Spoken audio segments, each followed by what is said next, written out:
नमस्कार, झलक की पुकार में आपका स्वागत है। प्रधानमंत्री के संबोधन पर कांग्रेस का तीखा हमला, सुप्रिया श्रीनेत ने घेरा। प्रधानमंत्री नरेंद्र मोदी के महिला आरक्षण बिल पर शनिवार को देश के नाम संदेश को लेकर राजनीतिक गलियारों में ज़बानी जंग तेज हो गई है। कांग्रेस ने पीएम के भाषण के समय और उसमें इस्तेमाल किए गए शब्दों को लेकर उन पर सीधा हमला बोला है। अखिल भारतीय कांग्रेस कमेटी की सोशल मीडिया और digital platform chairperson Supriya Shrinate ने दिल्ली में एक प्रेस वार्ता के दौरान प्रधानमंत्री के संबोधन को घबराहट का प्रतीक करार दिया है। सुप्रिया श्रीनेत की पूरी बात सुन लीजिए। 8 टाइम्स कांग्रेस का नाम लिया, मतलब हर 30वें सेकंड पर प्रधानमंत्री कांग्रेस कांग्रेस कांग्रेस कांग्रेस कांग्रेस कांग्रेस के नाम की माला जप रहे थे। 29 मिनट बोले, 58 बार कांग्रेस का नाम लिया। तो यह डर अच्छा लगा देखकर, और इसलिए अच्छा लगा क्योंकि कहीं पर यह निहित है कि कांग्रेस सच के साथ है, साहस से लड़ती है और इस देश के लोगों का मुद्दा उठाती है। और इससे नरेंद्र मोदी जी बौखलाए हुए हैं, घबराए हुए हैं, क्योंकि उनकी जो चोरी थी, जो उनका षड्यंत्र था, उसका पर्दाफाश कांग्रेस पार्टी और समूचे विपक्ष ने कर दिया, देश के सामने लाकर खड़ा कर दिया। और उनके मंसूबों पर, जो विभाजनकारी मंसूबे थे, उस पर पानी फेर दिया। यकायक नरेंद्र मोदी जी इस देश की आधी आबादी के खैरख्वाह बनना चाह रहे हैं। सडनली महिला सम्मान की बात कर रहे हैं, महिला सशक्तिकरण की बात कर रहे हैं। लेकिन असलियत यह है कि महिला आरक्षण तो मुद्दा ही नहीं है। उनकी मंशा महिला आरक्षण है ही नहीं। वो महिला आरक्षण के पीछे छिपकर विभाजनकारी और अलोकतांत्रिक परिसीमन करना चाहते हैं। लेकिन नरेंद्र मोदी जी महिलाओं के बारे में क्या सोचते हैं, क्या कहते हैं और किस तरह की भाव भंगिमाएं बनाते हैं महिला सम्मान में, मोदी जी मैदान में, जरा पहले ये देख लीजिए। लगाइए भैया वीडियो।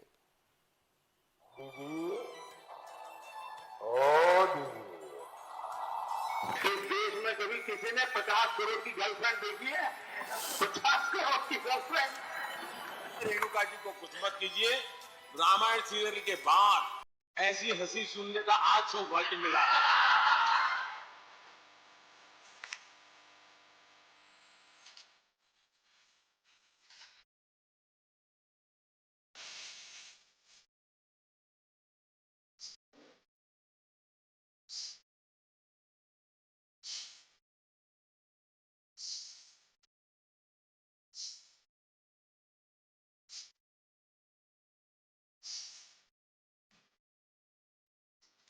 तो ये सिर्फ बीजेपी की ही बात नहीं है, नरेंद्र मोदी के खुद के विचार, और इस पर अभी मैं चर्चा करूंगी। लेकिन क्योंकि महिला आरक्षण को ढाल बनाकर घड़ियाली आंसू बहाने की नाकाम कोशिश नरेंद्र मोदी जी कर रहे हैं, एक तस्वीर देखिए आप और इस तस्वीर की कहानी समझिए। नरेंद्र मोदी जी एक भर के डोलची में, आम का मौसम है, बढ़िया रसीले आम लेकर खड़े हुए हैं। 543 आम हैं मोदी जी के पास। एक महिला आती है उनके पास और कहती है, मोदी जी कुछ आम दे दीजिए। मोदी जी क्या कह रहे हैं? मैं तो आपको आम देना चाहता था,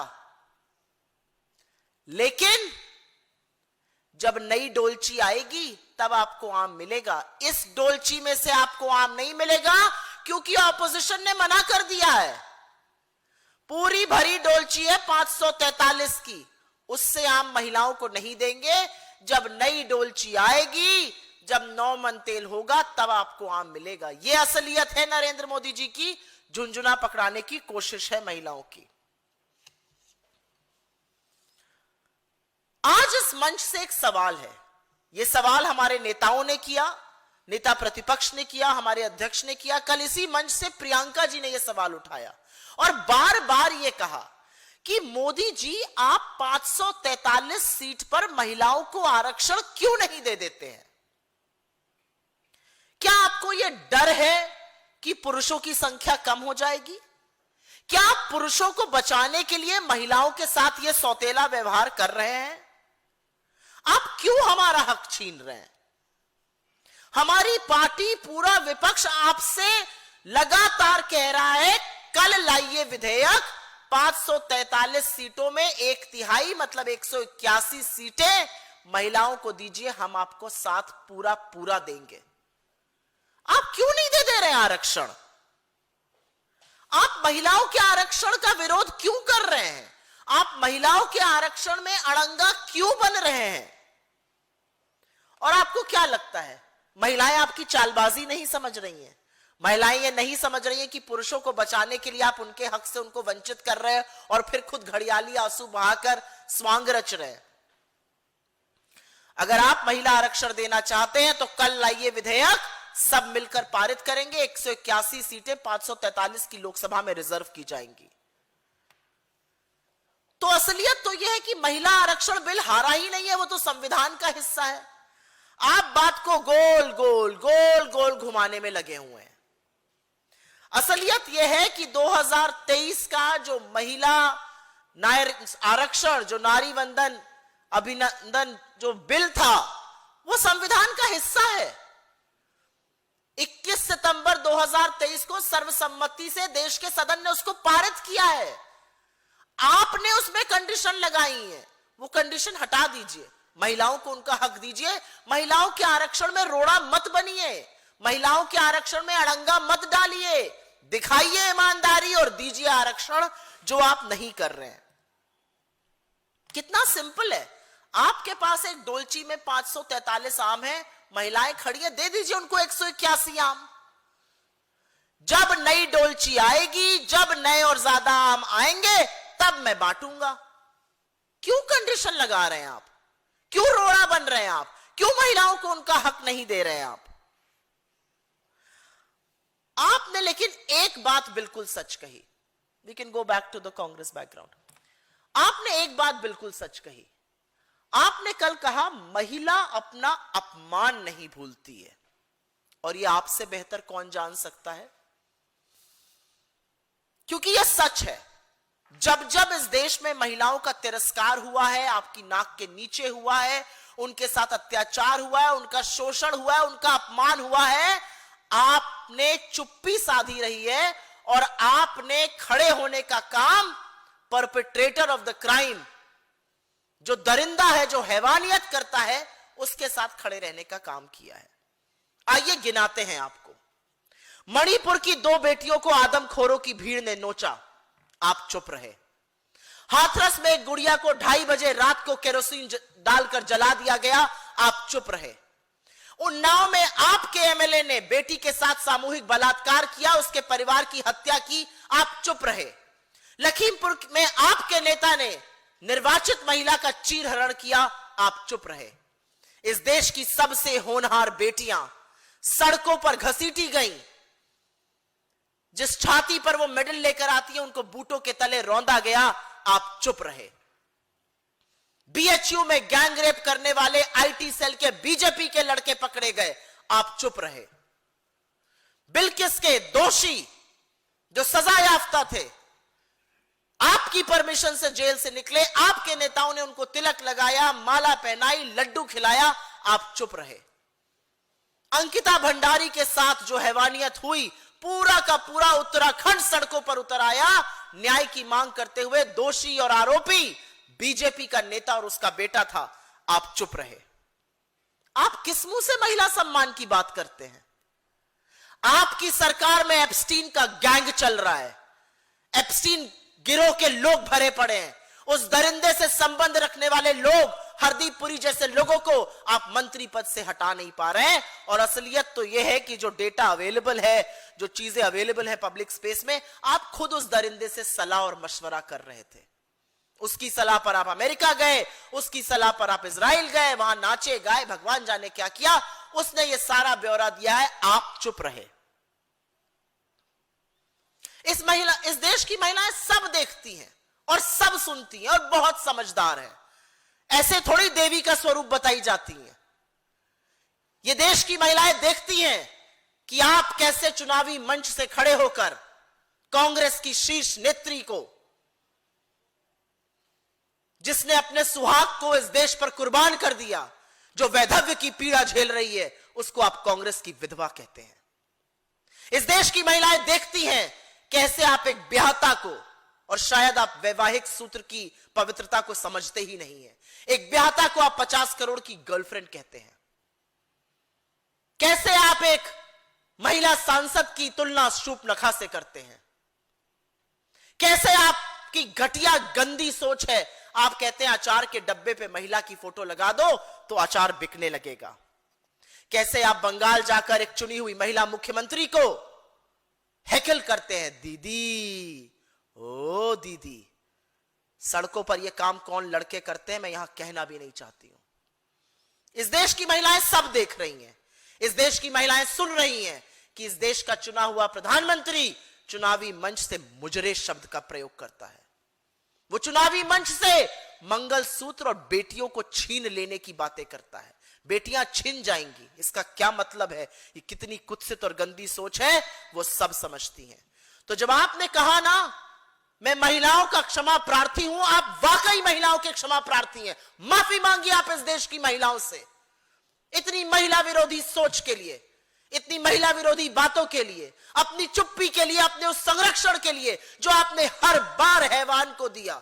जब आप प्रज्वल रेवन्ना के पीठ ठोक कर कहते हैं इनको दिया हुआ हर वोट मुझे आएगा, तो आप मौन स्वीकृति उसके सामूहिक बलात्कार को, उसके मास रेप को देते हैं। माफी मांगिए आप इस देश की महिलाओं से, जरूरत है आपको माफी मांगने की। आप सच में इस देश की महिलाओं के क्षमा प्रार्थी हैं। मैं कुछ आंकड़ों के साथ आपकी असलियत बयां करती हूं। ये आंकड़े मेरे पास हैं, ये सरकारी आंकड़े हैं, ये अकाट्य तथ्य है और आपकी असलियत में महिला सम्मान और महिला आरक्षण पर यहीं पर खोलती हूं। आपकी आंखों के नीचे 2,13,000 जो क्राइम अगेंस्ट वुमेन थे वो बढ़कर 4,48,000 से ज्यादा हो गए। रेप के मामले 22,000 से बढ़कर 31,000 हो गए। किडनैपिंग और अबडक्शन बढ़ रहा है।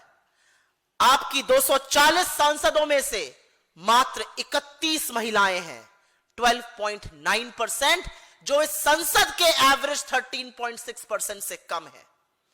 आपके विधायक 1654 विधायक हैं आपके इस देश में, जिसमें से मात्र 164 ओनली 9.9% महिलाएं हैं। यह आपकी असलियत है। आपके 21 मुख्यमंत्री हैं, बमुश्किल एक महिला मुख्यमंत्री है। आपके 72 मंत्री हैं केंद्र सरकार में, मात्र 7 महिलाएं हैं, 10% से कम।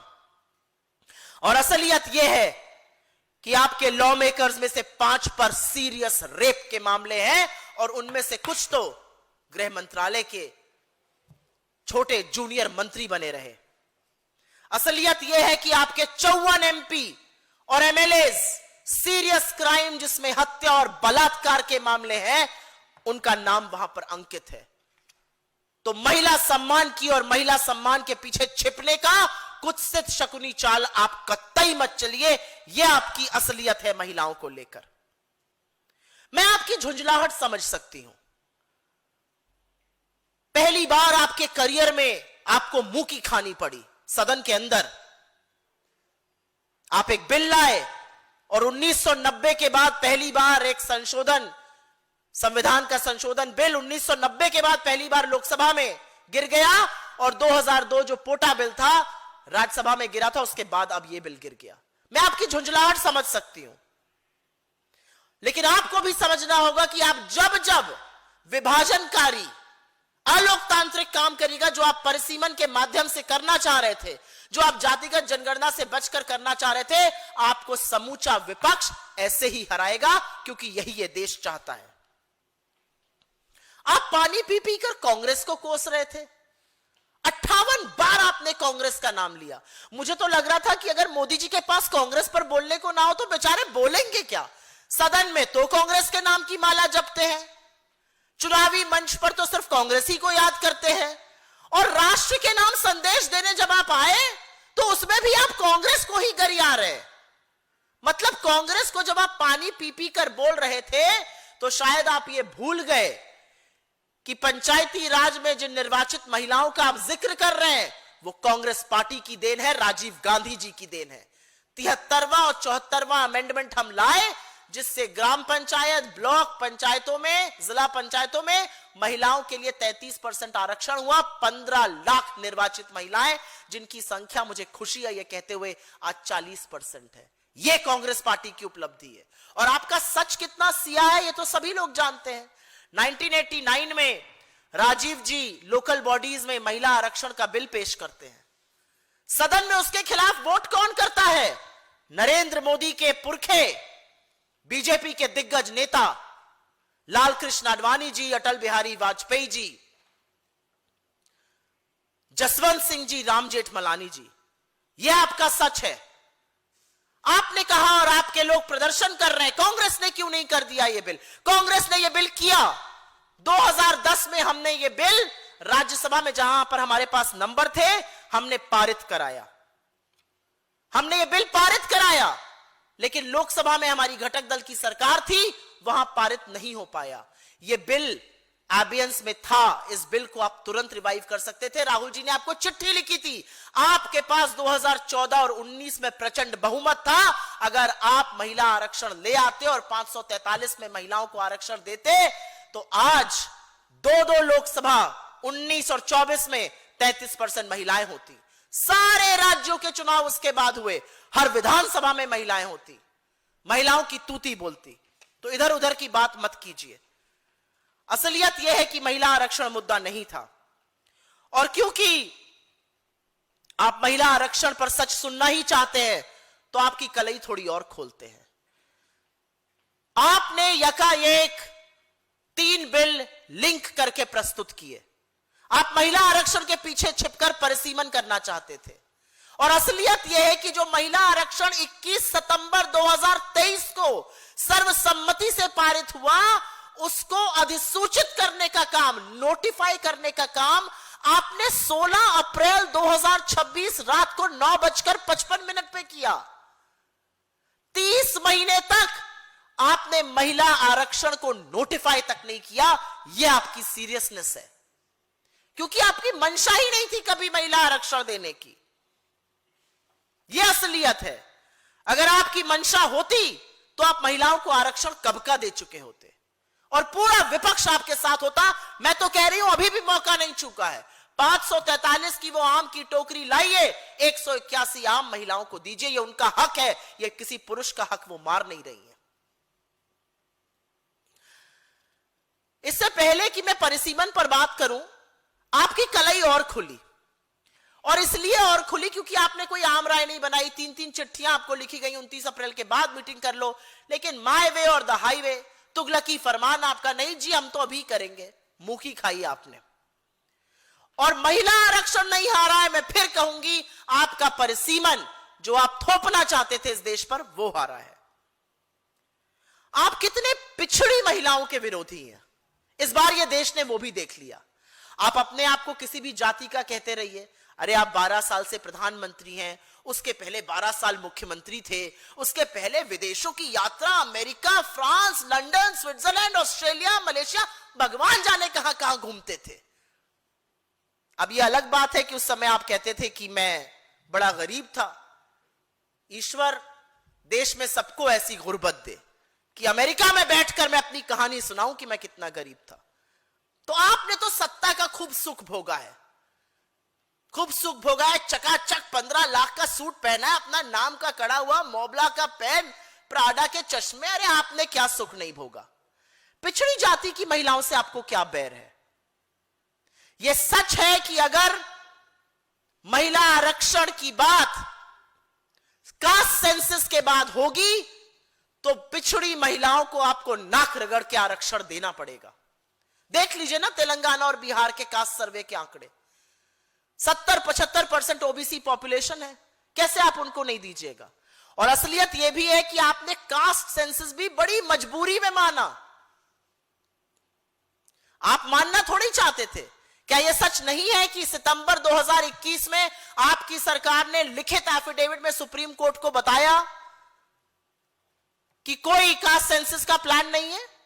क्या यह सच नहीं है कि 2021 में सदन में आपकी मंत्री रक्षा कांसे पाटिल जी ने बोला कोई प्लान नहीं है?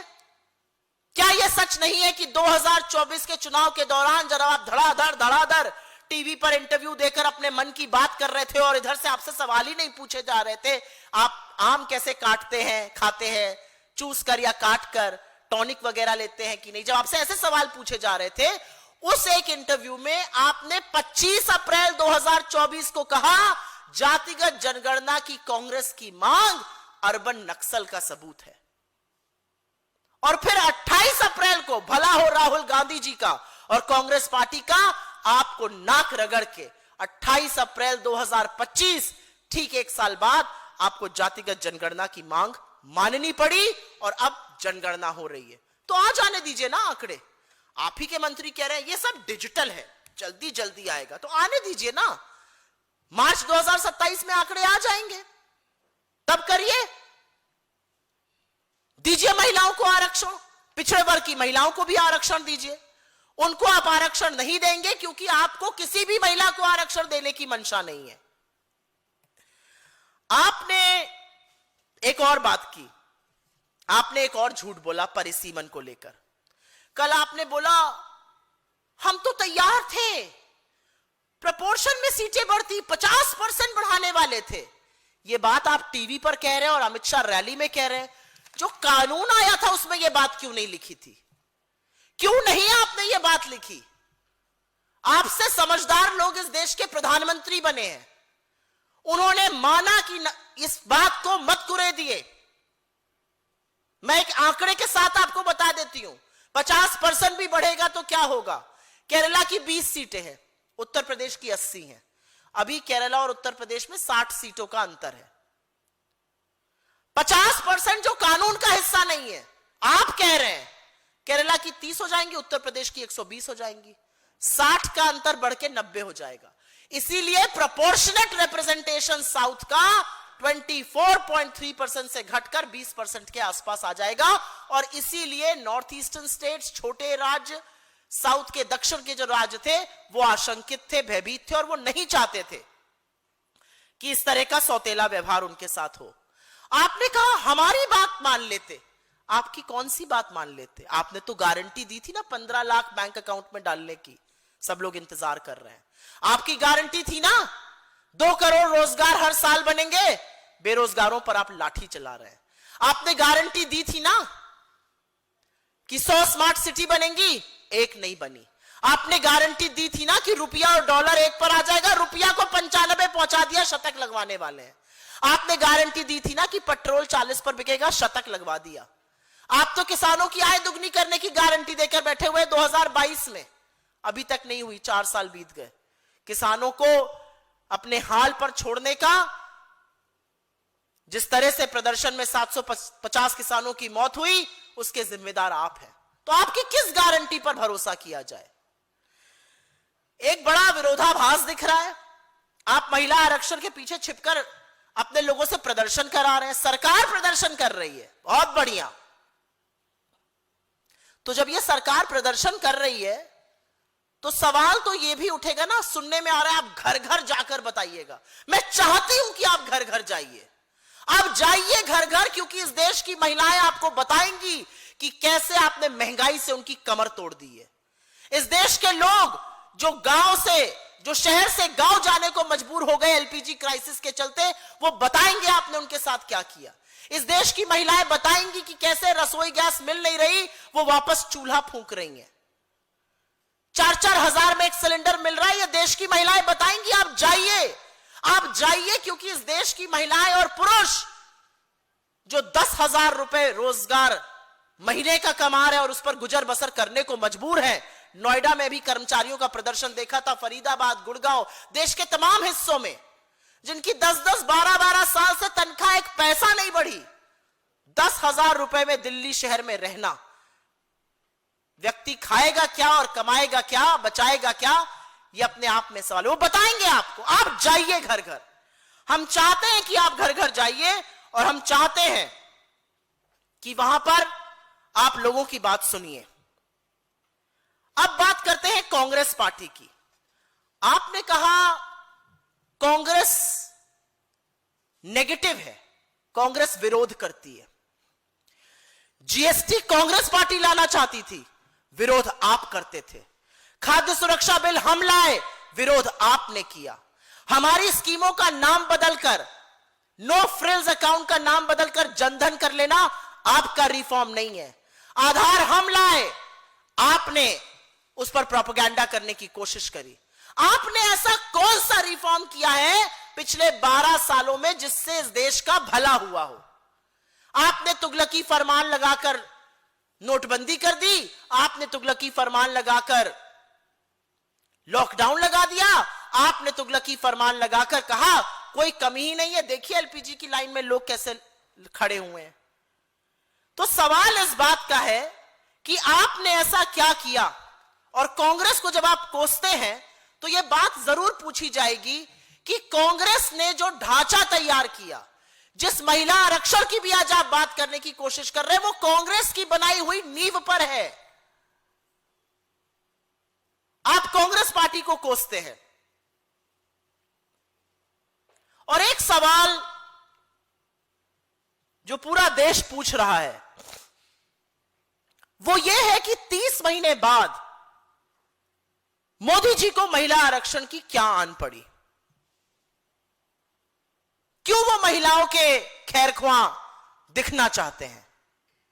क्यों वो चाहते हैं कि महिलाएं सोचें कि वो उनके पक्षधर हैं? क्या इसका कारण जो उनके प्रशंसक रह चुके, जो उनके समर्थक रह चुके लोग जो उन पर लांछन लगा रहे हैं वो तो नहीं है? क्यों मजबूरी है यह साबित करने की कि मैं महिला विरोधी नहीं हूं? यह मैं आपके विवेक पर और जनता के विवेक पर छोड़ देती हूं। लेकिन परिसीमन की जहां तक बात है, मोदी जी पूरी तरह से समझ चुके हैं कि यह देश किसी भी कीमत पर अपना विभाजन नहीं होने देगा। इस देश ने देखा कि कैसे आपने जम्मू कश्मीर में, कैसे आपने असम में परिसीमन किया। काट छांट के किसी तरह से ऐसा परिसीमन करो कि भैया सत्ता में हम ही काबिज रहें।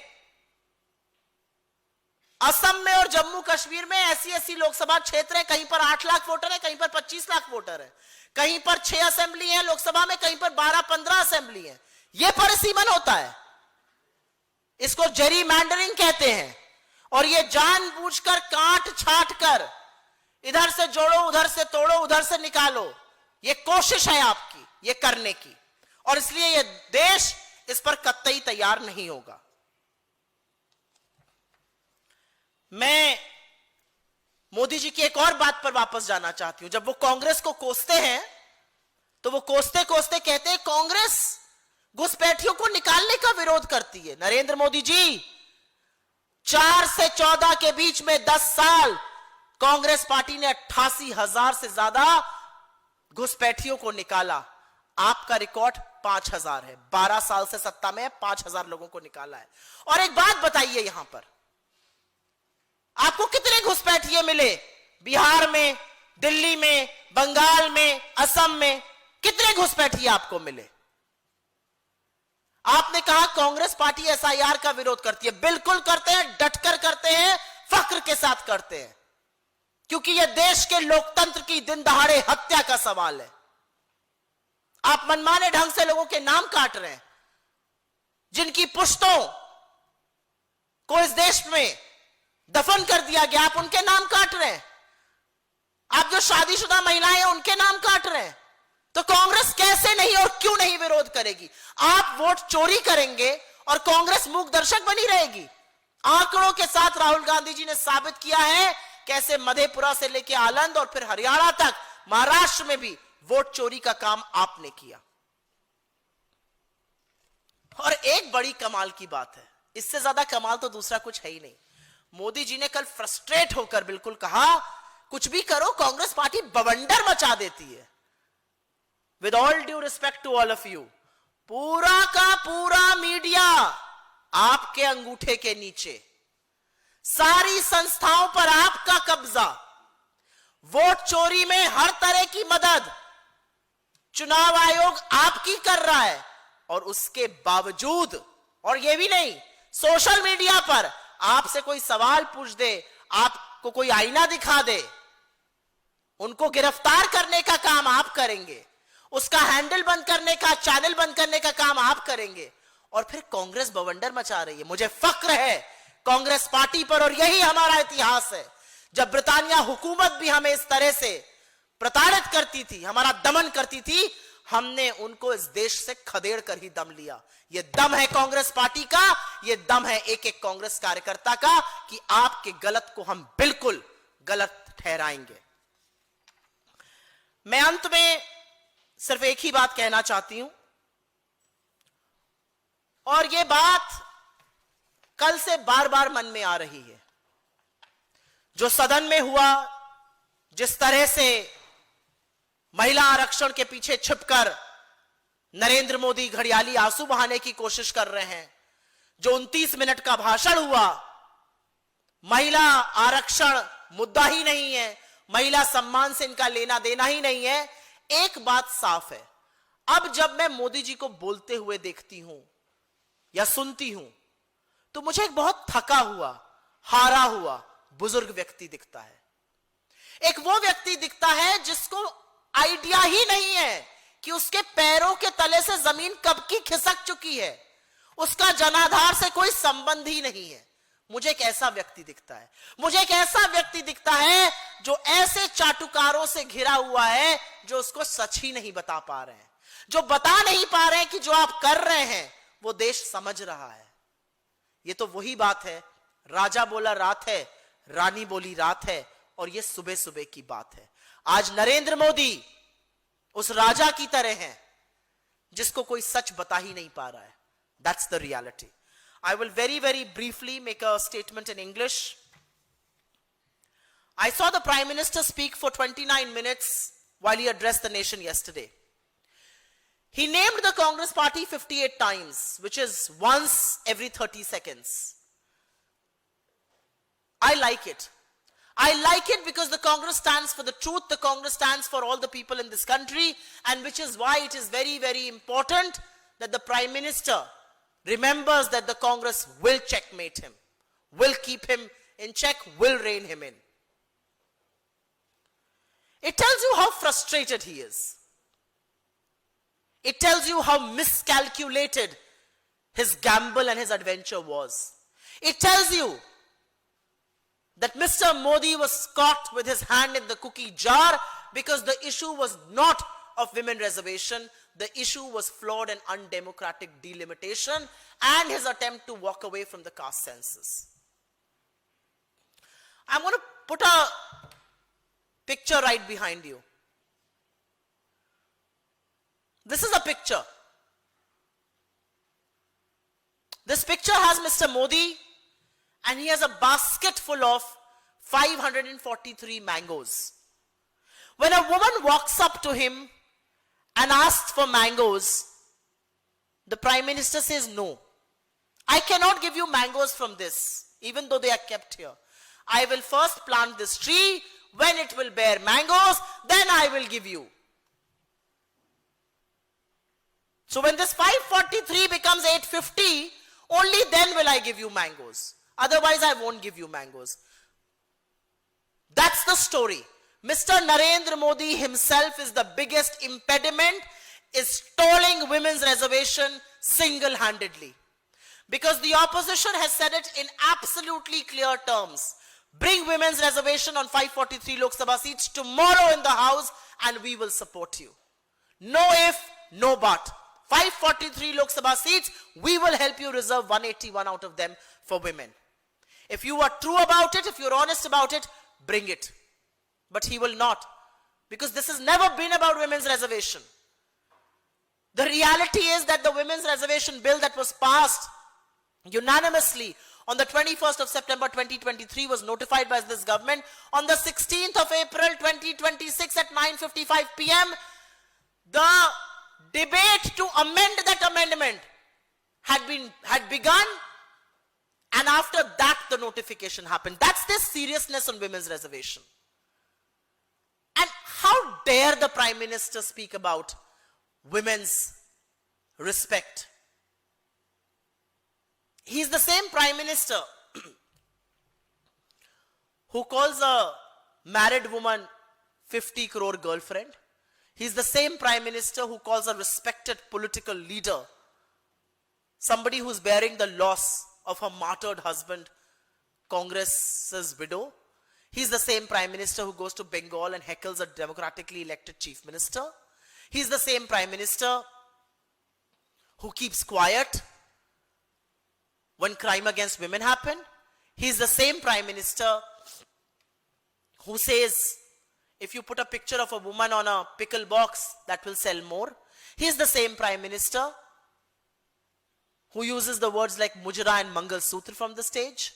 He's the same prime minister who keeps quiet when women are molested and raped in Manipur, when a girl is molested and raped in Hathras, Unnao, Lakhimpur. He stands with the perpetrator of the crime constantly. Whether it's Prajwal Revanna or Brij Bhushan or Kuldeep Singh Sengar, he constantly stands with perpetrators of those crimes. He's the same prime minister who keeps quiet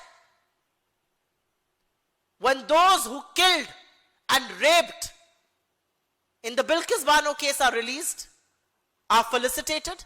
He's the same prime minister who keeps quiet when Ankita Bhandari is brutally murdered and entire Uttarakhand is out on the streets. He's the same prime minister who keeps quiet when our most decorated athletes are pushed and shoved on the streets of New Delhi, 500 meters away from where he lives and works. He's the same prime minister who keeps quiet and supports Jeffrey Epstein's friend Hardeep Puri in his cabinet, and keeps quiet when allegations are raised that he was also taking advice from Jeffrey Epstein. This is the prime minister. So you really think that the prime minister believes in women's empowerment and women's respect and all of that? When he says women do not forget being disrespected, yes, they don't. They will not forget any of those things that I have mentioned. But I do understand his frustration. This is the first time he's seen a loss like that, a loss of face. His bill has been defeated. This is the first time, by the way, since 1990 that a constitutional amendment bill has been defeated in the Lok Sabha, and the first in 2002, the Pota bill, which was defeated in the Rajya Sabha. But what does the Prime Minister do? Instead of pushing the women's reservation, like we are saying, he tries to hide behind it. Do you think the country doesn't understand that you were trying to bring in a flawed, undemocratic delimitation? You think people don't understand that you agreed to cast census under a lot of duress and pressure, but you really don't want to do it? You think the country doesn't understand that the 50% proportionate increase in seats was not a part of the bill? Why should the country trust you? You said the country should trust me. The country trusted you. 15 lakhs in every account, 2 crore jobs every year, 100 smart cities, rupee and dollar being of the same value, petrol coming down to 42 a liter, farmers' income doubling. The people trusted you. But they turned out to be colossal jumlas. So why should people trust you? You think people will trust you? Because in 2021, you told the Supreme Court, your government told the Supreme Court, there will be no caste census. Your minister, Raksha Patil Khanse, told Parliament, there is no plan of a caste census. You told a television channel on the 25th of April, 2024, that caste census is an urban Naxal demand. And yet, a year later, thanks to Rahul Gandhi, on the 28th of April, 2025, you agreed to a caste census. But you don't want that census to be a part of the women's reservation bill decision? You don't want OBC women to get their rightful place? You don't think OBC women deserve to be in parliament? Haven't you seen the astounding numbers of OBC population both in the Telangana and the Bihar caste survey? What are you shying away from? And how long will you continue to push these false, baseless narratives? And the reality is that when you stage a protest against your bill being defeated, you are forcing the country to look into your history. This women's reservation stands tall on the foundation laid by the Congress party with the 73rd and the 74th Amendment, which ensured reservation for women in local body elections, which is how we have 15 lakh elected women representatives. And guess who are the people who voted against this bill when Rajiv ji tabled it for the first time in 1989? The tallest luminaries of the BJP, Atal Bihari Vajpayee ji, Lal Krishna Advani ji, Jaswant Singh ji, Ram Jethmalani ji. So that's your reality. The reality is that when you say, we will go to every household, I want you to go to every household. Because women should be able to tell you how they are reeling under high prices. Women should be able to tell you the acute LPG shortage. Men should be able to tell you that they've been forced to leave cities and go back to villages. You must go to every household to find out how workers in Noida, in Faridabad, in Gurgaon, in various parts of the country are forced to live at a meager wage of 10,000 rupees a month, and that has remained the same for the last 10 to 12 years. Yes, you must go to every household in India to know the truth. The reality also is, you say the country should trust you. How does the country trust you? You have belied the expectations of this country over and over and over again. And the reality is, if you were serious about women's reservation, you could have brought it in right after 2014. You had an absolute majority government, both in 14 and in 19. We tried very hard in 2010. We got it passed in the Rajya Sabha. It could not be passed in the Lok Sabha because we did not have the numbers, but you did. That bill had not lapsed. What is stopping you from giving reservations to 1/3 women in the 543-member Lok Sabha? That's a question everybody wants to ask. The question that everybody wants to ask today is, why are you forced to suddenly project yourself as this emancipator of women, as somebody who wants to empower women? Is this because very, very serious allegations have been raised by people who were once very close to you, by people who once projected you, by people who once supported you, wrote paeans in your favor? Some very serious and some very damning allegations have been raised by them. Is that why you're forced to project yourself as this emancipator of women? And then let me go to the things that Mr. Modi has said on the Congress party. He says the Congress opposes for the sake of opposing. We wanted to bring in GST. You opposed it as the chief minister. We wanted to bring in food security. You opposed it.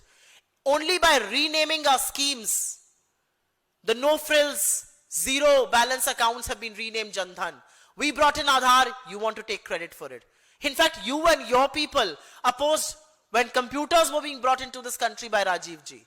You really want to go down the dark hole of opposition. Give me one reform that has changed the face of this country or benefited the people in the last 12 years. I will only and very politely remind the people of this country how anti-women you are.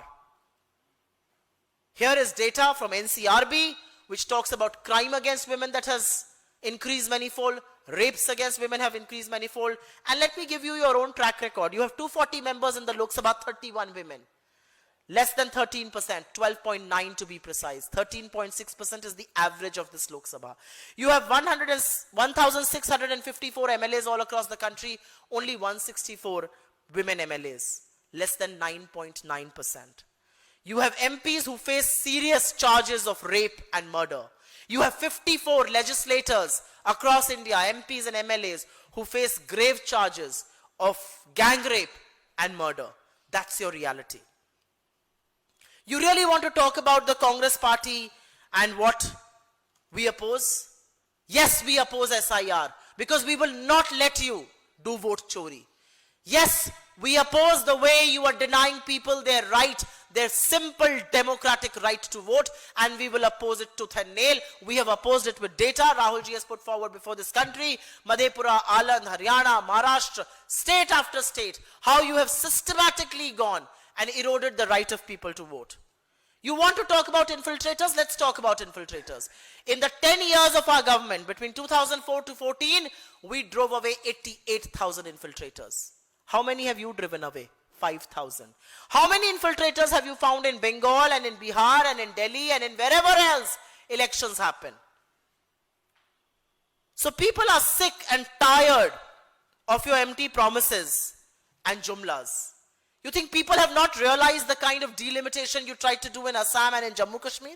You think people don't realize that there are constituencies which have 8 lakh voters and some that have 25 lakh voters? You think people don't realize there are Lok Sabha constituencies with 6 assemblies and then those with 12 and 15? You think people don't realize this is nothing but a desperate attempt to somehow cut gerrymander constituencies to stay in power? You think women of this country are so foolish that they don't realize you are hiding behind them to push through a flawed delimitation and to walk away from caste census? You think women have forgotten? Women haven't forgotten. People of this country realize what you're doing. And in the end, I will only want to say, the emperor is naked. There is nobody to tell him that. The emperor looks tired, he looks frustrated, but nobody is willing to speak truth to power within the BJP. You speak to people from the BJP off the record, and they will tell you this was political harakiri. The Prime Minister doesn't seem to know what he has done because the Prime Minister has lost his connection with the people. He doesn't know the ground from beneath his feet has shifted a long time back. Thank you very much. आपके सवालों का स्वागत है. Ma'am, another concern which is being raised by many of the opposition leaders as well is about the timing of Yes, this I address. want to thank you very much for reminding me. मैं इस बात पर चर्चा करना चाहती थी. कल प्रधानमंत्री ने 29 मिनट भाषण दिया और ये सरकारी चैनल मोदी दर्शन, जिसको दूरदर्शन भी पहले कहा जाता था, उस पर चला. ये पॉलिसी पर भाषण नहीं था, ये किसी नीतिगत निर्णय पर भाषण नहीं था, ये विशुद्ध राजनीतिक भाषण था जिसमें वो नाम ले लेकर पॉलिटिकल पार्टीज का उनको अपशब्द कह रहे थे. 58 बार कांग्रेस का नाम लिया उन्होंने, क्षेत्रीय दलों का नाम लिया. अगर ये आचार संहिता का उल्लंघन नहीं है तो मैं चुनाव आयोग से पूछना चाहती हूं, आचार संहिता का उल्लंघन क्या है? इससे ज्यादा दुरुपयोग सरकारी तंत्र का और क्या हो सकता है? And I will say that in English also. The Prime Minister chose to speak for 29 minutes on the public broadcaster, Modi Darshan, which was also at one point of time called the Doordarshan, funded by taxpayers' money and spewing venom against India's opposition and our people. How could the Prime Minister use this platform to push forward his political agenda when the model code of conduct is in effect? Tamil Nadu and Bengal will go to polls. There's a model code of conduct that's there. Why on earth did Mr. Modi do what he did? Why did he try and use that platform? And how does the Election Commission not take suo motu cognizance of exploitation of government machinery for pure political purpose? And that's what systematic dismantling and disempowerment of institutions has done to this country. जी हाँ. Ma'am, एक सवाल ये है कि महिला आरक्षण संशोधन bill को लेकर के न सिर्फ प्राइम मिनिस्टर मोदी बल्कि बीजेपी रूल्ड राज्यों के जो चीफ मिनिस्टर हैं उनकी तरफ से भी प्रेस कॉन्फ्रेंस की जा रही है. कुछ देर पहले यूपी के मुख्यमंत्री योगी आदित्यनाथ ने प्रेस कॉन्फ्रेंस करके ये कहा कि संसद के अंदर जो दृश्य देश ने देखा और कांग्रेस और उसके सहयोगी दलों का जो दृश्य था वो द्रौपदी के चीरहरण जैसा दृश्य था.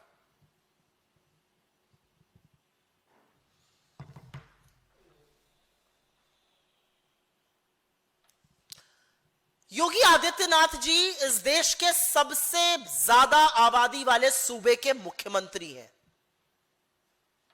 जिस निर्णय को हराया गया वो परिसीमन का था और योगी आदित्यनाथ जी उसको महिला के द्रौपदी के चीरहरण से कंपेयर कर रहे हैं. आपकी नाक के नीचे हाथरस हुआ, उन्नाव हुआ, लखीमपुर हुआ. आपने संरक्षण IIT BHU में बीजेपी के IT सेल लोगों ने गैंग रेप किया.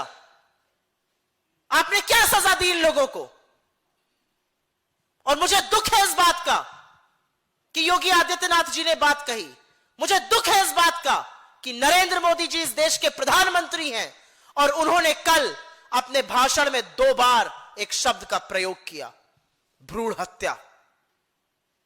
जिस देश में आज भी बच्ची को उसके जन्म से पहले मार दिया जाता है क्योंकि वो एक लड़की है, जहां आज भी भ्रूण हत्या एक सच है, वहां पर इस देश का प्रधानमंत्री खड़ा होकर भ्रूण हत्या राजनीतिक हमले के लिए इस्तेमाल कर रहा है। इससे ज्यादा हल्की, इससे ज्यादा सस्ती, इससे ज्यादा छिछली और क्या बात हो सकती है? इससे ज्यादा हल्की और क्या बात हो सकती है कि योगी आदित्यनाथ जी जो 10 साल पहले तक महिला आरक्षण का विरोध करते थे, और अभी थोड़ी देर में उनका वीडियो चला भी दूंगी यहां पर, वो इतनी हल्की और सस्ती बात कर रहे हैं। द्रौपदी का जब चीरहरण हुआ था ना, तो उस अन्याय के खिलाफ श्री कृष्ण ने उनकी चीर बढ़ा दी थी। एक बात याद रखिएगा, महिला अबला नहीं है, महिला अपने हक को समझती है, जानती है। वो सब देख रही है, जिन शब्दों का आप प्रयोग कर रहे हैं, जो नौटंकी आप कर रहे हैं, जो महिलाओं का आप शोषण कर रहे हैं, और जिस तरह से आप महिलाओं के पीछे छिपकर अपना विभाजनकारी एजेंडा चलाना चाहते हैं, महिलाएं सब जानती हैं।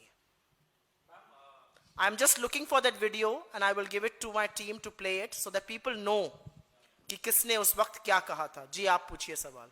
मैम, मणिपुर से मैं एक सवाल पूछना चाहूंगा। मणिपुर में फिलहाल जो स्थिति है वहां पे शटडाउन है जो If my team can hear me, just send me the Yogi Adityanath video, please. जी हाँ। मणिपुर में एक बार फिर जो है शटडाउन की स्थिति है, वहां पे सभी दुकानें, सड़कें बंद हैं। जिस तरह से बॉम्ब ब्लास्ट हुआ और उसके बाद आरोपियों की गिरफ्तारी की मांग एक कम्युनिटी वहां कर रही है, किस तरह से मणिपुर की स्थिति को आप देख पा रही हैं इस समय, और क्या सरकार से मांग करेंगे? मणिपुर इस देश का हिस्सा है। मणिपुर 3.5 साल से जल रहा है। वहां पर हिंसा थमने का नाम नहीं ले रही। वहां पर पहले मुख्यमंत्री को 2-2.5 साल हटाया नहीं गया, फिर राष्ट्रपति शासन लागू हुआ, फिर एक मुख्यमंत्री काबिज किए गए, लेकिन हिंसा नहीं रुक रही है, हिंसा नहीं थम रही है। और हिंसा का सबसे ज्यादा कीमत महिलाएं अदा करती हैं। जिन महिलाओं के सशक्तिकरण की आप बात कर रहे हैं ना, 60,000 ऐसी महिलाएं और बच्चे आज भी मणिपुर के राहत कैंपों में रहने को मजबूर हैं। तो मणिपुर आपसे न्याय की गुहार कर रहा है। 3.5 साल में 3 घंटे के लिए भी आप मणिपुर नहीं गए, महज 1 घंटे के लिए एक अवार्ड फंक्शन में आप गए। मोदी जी, ग्रीस बाद में घूमिएगा, मणिपुर चले जाइए, मणिपुर को बचा लीजिए। विभाजन बाद में करिएगा, फ्लॉड अनडेमोक्रेटिक डिलिमिटेशन बाद में लाइएगा, मणिपुर को बचा लीजिए। मणिपुर को अपने देश के प्रधानमंत्री की जरूरत है। इस देश के नेता प्रतिपक्ष मणिपुर जाकर, राहुल जी मणिपुर जाकर लोगों के आंसू पोंछ सकते हैं, उनको ढांढस बंधा सकते हैं, उनकी हिम्मत बन सकते हैं। इस देश के प्रधानमंत्री के अंदर यह नैतिकता नहीं है, लेकिन फुर्सत नहीं है ना विभाजन करने से, तो बेचारे कैसे जाकर मणिपुर का पर मरहम लगाएंगे। जी हाँ मैम, हम ये देख रहे हैं कि जब से संसद में जो संशोधन प्रस्ताव है वो गिरा है, उसके बाद जो एक नैरेटिव की लड़ाई है, बीजेपी उसको बहुत एक तरीके से सड़क से लेकर हम टीवी पर भी देख रहे हैं, तमाम तरह से वो इसको आगे बढ़ा रही है। कल दिल्ली की सड़कों पर देखा, आज अलग अलग राज्यों के मुख्यमंत्री प्रेस कॉन्फ्रेंस कर रहे हैं। ये भी सच है कि सोशल मीडिया और टीवी पर मशीनरी के जरिए, क्योंकि किस राज्यों में बीजेपी की सरकार है, तो इसका जो काउंटर है, आप क्या वाकई उस तरह से विपक्ष कर पा रहा है? लोगों के बीच लोग समझ पा रहे हैं उन तमाम चीजों को, या एक चुनौती आप लोगों के सामने भी है कि जब सोशल मीडिया, टीवी और तमाम जो मशीनरी है, उस दौर में आप लोगों के सामने इसको काउंटर के लोगों को समझा पाए कि आप सही है और सच आप बोल रहे हैं? आप मोदी जी की तरह इस देश को बेवकूफ समझने की गलती मत कीजिए। आपको नहीं लगता कि नरेंद्र मोदी जी को कल भाषण देने इसीलिए आना पड़ा, राष्ट्र के नाम संदेश इसीलिए देना पड़ा क्योंकि उनकी चोरी पकड़ ली गई है? सदन में बात हो गई, बात खत्म हो गई। आपको क्यों मजबूर होकर देश को संबोधित करना पड़ा? क्योंकि आपकी चोरी पकड़ी गई है। अब आप लीपापोती कर रहे हैं, सब लोग समझ रहे हैं क्या हो रहा है। तो देश की जनता को सर्वप्रथम बेवकूफ मत समझिए। देश की जनता बहुत जागरूक है, सबके होश ठिकाने लगाती है, इनको भी समझ रही है। दूसरा, आपने बोला हम क्या कर रहे हैं। मैंने 45 मिनट के करीब प्रेस कॉन्फ्रेंस करी है, लोरी तो नहीं सुनाई है। मेरे नेताओं ने संसद में खड़े होकर जब इस बिल को हराया और तथ्यात्मक रूप से तथ्य पेश किए, उन्होंने देश को संबोधित किया। जब प्रियंका जी ने इस मंच से आपके माध्यम से लोगों को समझाया और संबोधित किया, तो हम सब वही काम कर रहे हैं, देश को समझा रहे हैं, देश के सामने अपना पॉइंट ऑफ व्यू रख रहे हैं। हाँ, हमें आपके चैनल 29 मिनट का टाइम नहीं देंगे, हमें दूरदर्शन 29 मिनट के लिए नहीं दिखाएगा, लेकिन देश के लोगों को कम आंकने की मूर्खता मत कीजिए। देश सब समझ रहा है, ये नैरेटिव की लड़ाई नहीं है, इनका नैरेटिव वर्सेस हमारा नैरेटिव। 2012 में जब ये बात होती ना, तब चिंता होती, अरे भाई नैरेटिव की लड़ाई में कहीं वो आगे ना निकल जाए। आपको लग रहा है बीजेपी का कोई नैरेटिव चल रहा है अभी? महिला आरक्षण तो छोड़ दीजिए, महंगाई, बेरोजगारी, कर्मचारी, आपको लग रहा है बीजेपी का कोई भी नैरेटिव चल रहा है? बीजेपी का जनसंपर्क और जनाधार से कोई नाता ही नहीं है अभी। They're in their own lala land. उनको लग रहा है जो हम कर रहे हैं वही सब सच है, बाकी किसी से कोई मतलब ही नहीं है। तो बीजेपी का कोई नैरेटिव नहीं चल रहा है, ये नैरेटिव की लड़ाई नहीं है। एक जमाना था जब एक तरफा नैरेटिव वो चला लेते थे, आज एक तरफा नैरेटिव उनके खिलाफ चल रहा है। जी, वीडियो आया क्या आपके पास? जी। हमारे जो शिप पर हमला हुआ उसके बाद राजदूत को समन किया गया, उस पे अगर आप कोई पार्टी की लाइन अगर कोई, मैं ऑफलाइन बोल दूंगी, लेकिन अभी मैं इस मुद्दे से हटना नहीं चाहती हूं, मैं इसी मुद्दे पे रहना चाहती हूं। जी हाँ, बोलिए, इनको माइक दे दीजिए। जी जी। मैं तेजपाल सिंह, मेरा सवाल ये है कि ये जो महिला बिल पर जितना बीजेपी कह रही है कि हम घर घर जाके महिलाओं को समझाएंगे, मैं ध्यान दीजिए, ये कह रहे हैं कि घर घर जाकर हम, मैं आप ही के लिए वीडियो निकाल रही हूँ, घर घर जाके समझाएंगे और आपकी बात सुन रही हूँ। तो मेरा सवाल है किन महिलाओं को जाकर समझाएंगे? क्योंकि इनका रिकॉर्ड बताता है कि इन्होंने बसंती तांगे वाली, रैम वॉक पर चलने वाली उन महिलाओं को सदन भेजा। जब गांव में हमारे परिवार की महिलाएं, हमारी माँ बहन जो है जिनके चेहरे काले पड़ गए, वो तो ओबीसी SC ST में जब कास्ट सेंसर होता है उसके बाद नंबर आता, उनका तो नंबर मिला ही नहीं। इसका मतलब इन्हें दर्द मलाल इस बात का है कि अपनी मनपसंद महिलाओं को नहीं भेज पाएंगे। नहीं, देखिए, मैं महिलाओं पर टिप्पणी नहीं करती हूं। मुझे ऐसा लगता है हर महिला का सम्मान होना चाहिए, चाहे वो गांव की हो या शहर की हो, चाहे वो कामकाजी हो, चाहे वो गृहिणी हो, हर महिला सम्मान की अधिकारी है, हर महिला इज्जत की हकदार है। मैं इस बारे में जो आप कह रहे हैं उससे मैं ज्यादा ताल्लुक नहीं रखती हूं। लेकिन किन महिलाओं को समझाएंगे?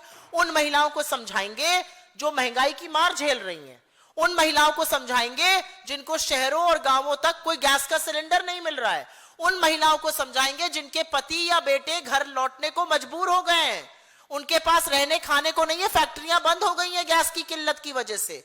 उन महिलाओं को समझाएंगे जो आपसे हक और उम्मीद की बात करती हैं, लेकिन आप उनको सिर्फ झुंझुना पकड़ाते हैं, आप सिर्फ जुमले करते। जाइए तो आप अभी गांव में, जाइए तो घर घर, जाइए तो नोएडा के घरों में जो महिला 10,000 रुपए कमा रही है और रो रो कर टीवी चैनल पर कह रही है मेरे बच्चे को रोज दवाई देनी है, लेकिन मैं उसको एक दिन छोड़कर एक दिन दवाई देती हूं क्योंकि मेरे पास पैसा नहीं है। वो आपको असलियत बताएगी। जाए तो ये लोग, मैं तो चाहती हूं ये जाए देश की महिलाओं के पास। देश की महिलाएं इनको ऐसा आईना दिखाएंगी कि अपने चेहरे से नफरत हो जाएगी। दूसरा, कल मैं रेवंत रेड्डी की प्रेस कॉन्फ्रेंस में, आप एक मिनट रुक जाइए, योगी जी पर सवाल पूछा गया था तो जरा योगी जी के मन के विचार भी सुन लिए जाए। चलाइए भाई।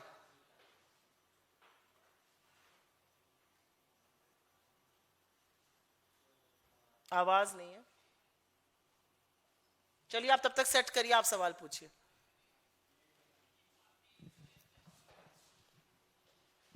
जी मैम, आपने अपने एक जवाब में कहा कि जिस चीज की हार हुई है वो है परिसीमन। पार्टी लाइन क्या कहती है मैम? क्योंकि ऐसा लगता है कि विपक्ष अभी मुद्दा ये है कि ये परिसीमन जो है वो महिला आरक्षण बिल से जोड़ के देखा जा रहा है। क्या कांग्रेस को ये लगता है कि परिसीमन अब इतने बड़े देश में समय की मांग है? क्योंकि आप लोगों का ये बार बार कहना कि नॉर्थ में चूंकि भाजपा और एनडीए मजबूत है तो परिसीमन नहीं होना चाहिए, ये अपने फायदे के लिए ऐसा कर रहे हैं। लेकिन जब आप ऐसा कहती हैं तो क्या ऐसा नहीं है कि आप लोग भाजपा और एनडीए के लिए प्रचार कर रहे हैं? कांग्रेस का एक ही मत है, मैं सवाल समझ गई आपका। कांग्रेस का एक ही मत है कि जो भी निर्णय हो वो विभाजनकारी नहीं हो सकता है। वो दक्षिण की राज्यों की, छोटे राज्यों की, पूर्वोत्तर के राज्यों की आवाज का दमन नहीं कर सकता है। और जो ये करना चाह रहे थे उससे उनकी आवाज कम होती, उनकी आवाज को स्टाइफल किया जाता, उनकी आवाज का दमन होता, उनके प्रतिनिधित्व को कम किया जाता। कांग्रेस पार्टी का स्टैंड बिल्कुल क्लियर है। आप छोटे राज्य हो, आप बड़े राज्य हो, आप हिंदी भाषी हो, आप गैर हिंदी भाषी हो, हम सबकी एक भूमिका इस देश के को चलाने में है। हम सब एकजुट होकर भारत को बनाते हैं और मुझे लगता है जीत जो है वो इस देश की अखंडता की, एकजुटता की और एकता की हुई है। जो संघीय ढांचे पर प्रहार करने ये जा रहे थे उसकी जीत हुई है। हमारे संघीय ढांचे को सुरक्षित रखना और संविधान को मुस्तैदी से कायम रखना ये हमारा कर्तव्य है और कांग्रेस पार्टी इसके लिए प्रतिबद्ध है। जी सवाल था यहां पे किसी का? हाँ चला दीजिए वीडियो। ये पार्टी पहले अपने स्तर पर इस पर चर्चा करे। संसद में चर्चा होने से पहले पार्टियों को अपने स्तर पर इसको, पार्टी में अगर आंतरिक लोकतंत्र है तो जनप्रतिनिधियों की बातों को सुना जाए, उनके तथ्यों पर गौर किया जाए। भाई योगी आदित्यनाथ जी बीजेपी के सांसद गोरखपुर से अपनी पार्टी को बोल रहे हैं पार्टी में चर्चा कीजिए। पार्टी का ट्रैक रिकॉर्ड मैंने आपको बता दिया। सारे दलों में सबसे कम प्रोपोर्शनेट रिप्रेजेंटेशन विमेन का इस लोकसभा में बीजेपी का 12.9%, लोकसभा के एवरेज 13.6% से कम, विधायकों में 9.9%, देश के एवरेज से कम। तो आईना तो यही दिखा रहे हैं और ये आ जाकर बात कर रहे हैं, द्रौपदी के चीरहरण जैसे शब्दों का प्रयोग कर रहे हैं। द्रौपदी के चीरहरण पे सारे सभ्य समाज का सिर झुका होना चाहिए, उसका नाम नहीं लेना चाहिए। यह असलियत है। जी हाँ, इनको माइक दे दीजिए भाई, लास्ट, इसके बाद खत्म करेंगे, बहुत लंबा हो गया। जी क्या मैं अपने राजनीतिक हित को साधने के उद्देश्य से भारत को गणराज्य बोला तो उन राज्यों को छोटे छोटे टुकड़ों में बांटने की साजिश की तरफ नहीं जाता है जो है? मुझे जो कहना था मैंने परिसीमन मैं रेवंत रेड्डी की प्रेस कॉन्फ्रेंस था, बहुत सी बातें उन्होंने नहीं कही, लेकिन हम समझ सकते हैं वो उनका इशारा बार बार था कि हम आर्थिक रूप से आप लोगों से बहुत, उत्तर भारत से बहुत मजबूत हैं। धन्यवाद के साथ अब जो बातें आपने समझ ली वो आप रिपोर्ट करिए, मुझे क्यों समझा रहे हैं, मुझे क्यों बोल रहे हैं? आप प्रबुद्ध पत्रकार हैं। मेरा अपना मानना है कि हर राज्य का, चाहे वो यूपी हो, बिहार हो, मणिपुर हो, मेघालय हो, तेलंगाना हो, कर्नाटका हो, केरल हो, आप किसी भी राज्य की बात करिए, जो हिंदुस्तान का एक बड़ा खूबसूरत गुलदस्ता है ना, उसमें सब बड़े सुंदर सुंदर फूल है। एक भी फूल के बिना वो गुलदस्ता अधूरा है। तो कुछ फूलों को मुरझाने के लिए मजबूर ना किया जाए कि वो फूल बेचारे, उनकी आवाज कम हो जाए, उनका पोषण कम हो जाए। क्यों ऐसा हो? इसमें क्या गलत बात कह रहा है कोई? बहुत बहुत धन्यवाद आपका, शुक्रिया। अगर आपने हमारा अभी तक चैनल सब्सक्राइब नहीं किया है तो कृपया चैनल सब्सक्राइब कर लें, लाइक करें, शेयर करें, कमेंट करें। तो मिलते हैं फिर किसी और खबरों के साथ। नमस्कार।